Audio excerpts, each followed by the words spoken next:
Yan. Magandang umaga po sa lahat sa inyo dito sa Pilipinas at sa ibang panig ng mundo. Magandang hapon, magandang gabi all over the world. Alas 6:30 in the morning po dito ng Friday.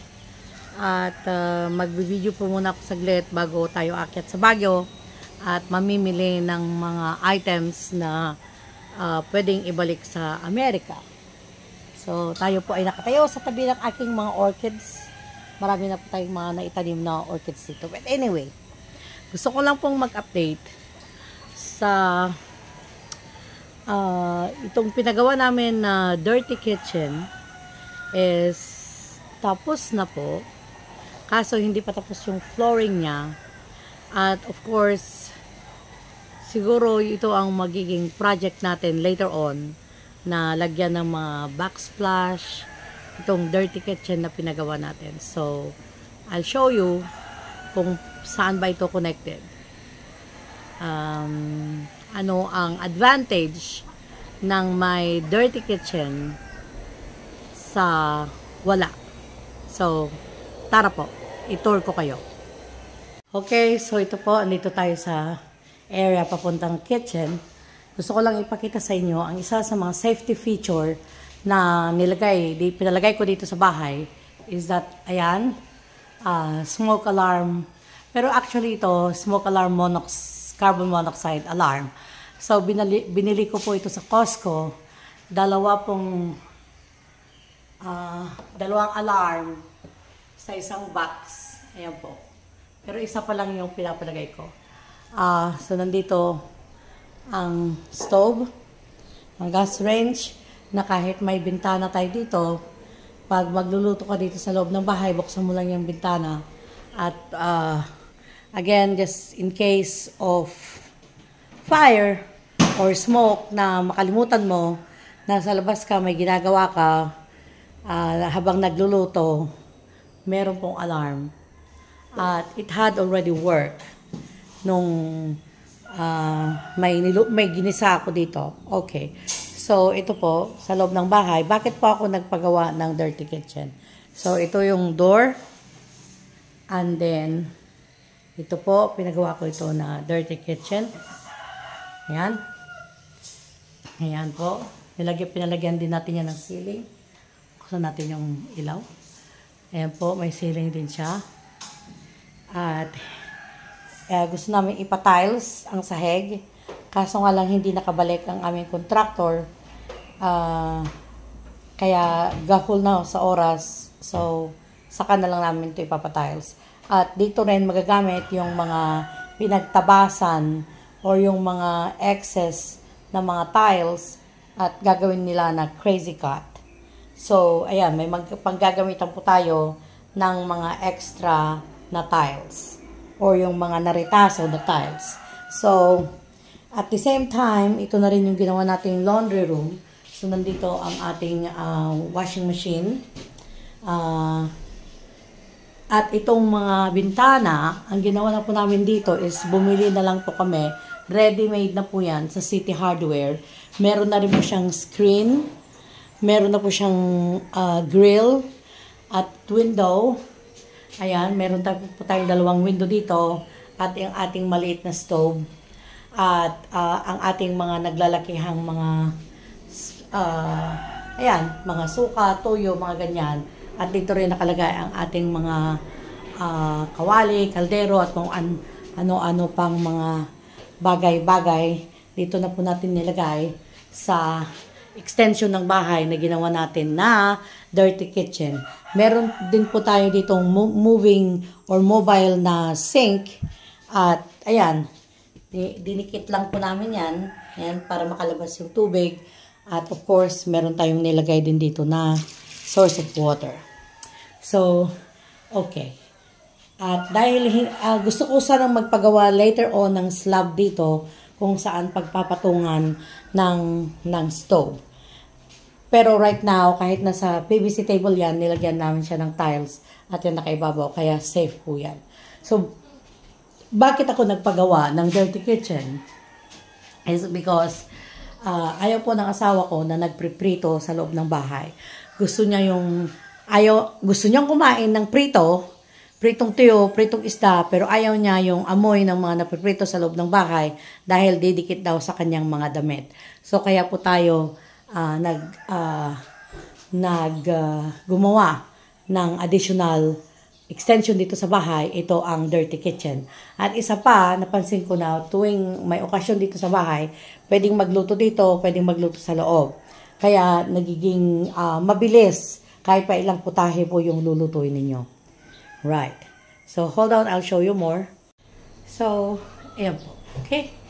Ngayon, eto. Itong pintuan po na nilagay natin dito, para hindi siya masyadong magiging sensitive, is, ayan. Itong pintuan na nilagay po natin dito sa likod. So, dito, ayan yung kahoy na pintuan. Dito po is PVC. Ayan po. Mahigit mga 3,000 pesos lang po ito. Ang kagandahan na naman po ng PVC is that, kasi wala itong, kung malakas ang ulan, pag malakas ang ulan, hindi po nasisira ang PVC, hindi kagaya ng kahoy, na kapag aanuhan ng ulan is nasisira ang kahoy. So, ayan po. At of course, we have our wood stove here. Yan. At gusto ko pa pong ipakita sa inyo ang isang safety measure na ginawa natin is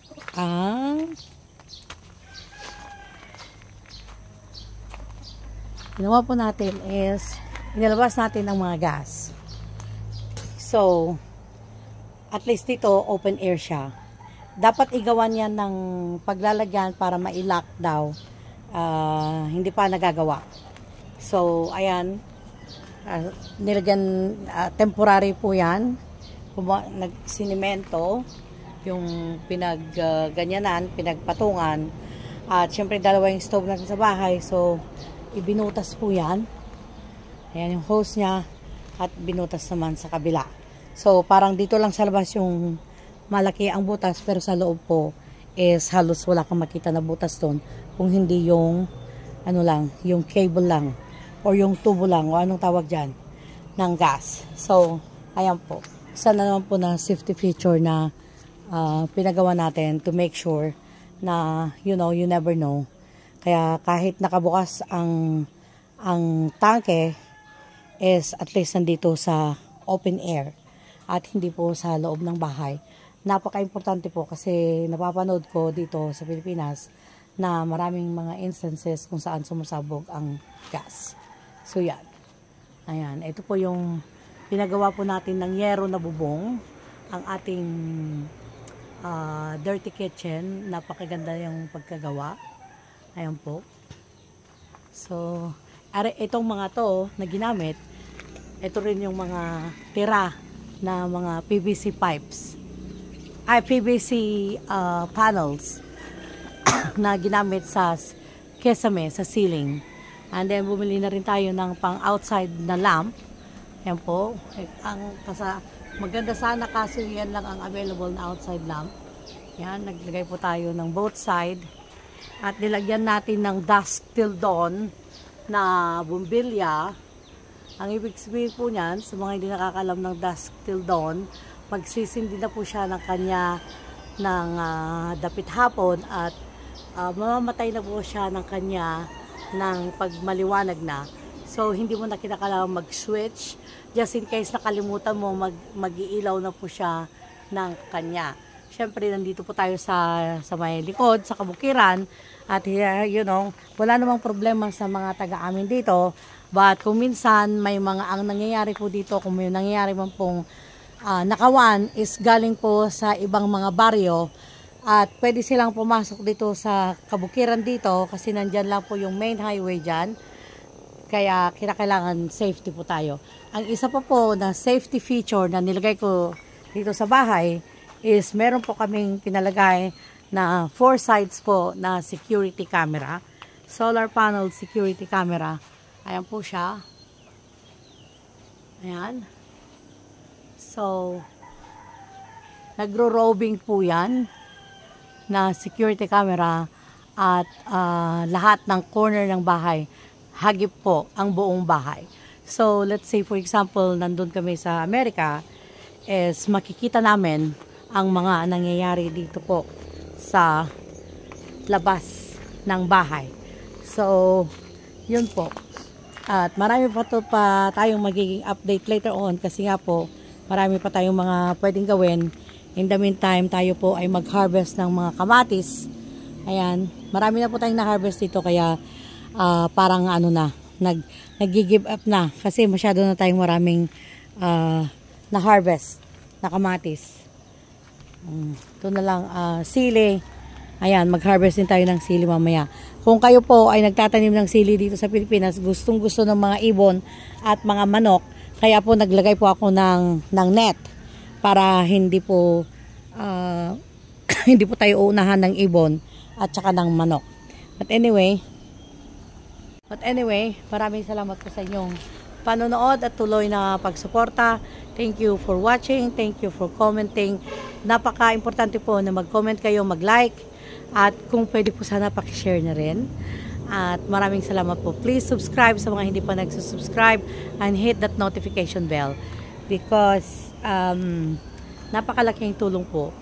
And besides, pagbabalik natin dito sa Pilipinas, we will continue kung ano yung naumpisahan natin last year na mga charity na mga ginagawa natin. But I will discuss that later on tomorrow kung ano yung mga charity na ginawa na natin at patuloy po na ginagawa kasi may nag-comment na tungkol sa charity na bakit daw hindi ako gumagawa. So, I'll be back. See you guys. Thank you for your continuing support. Thank you. Naku, yan na naman mga manok.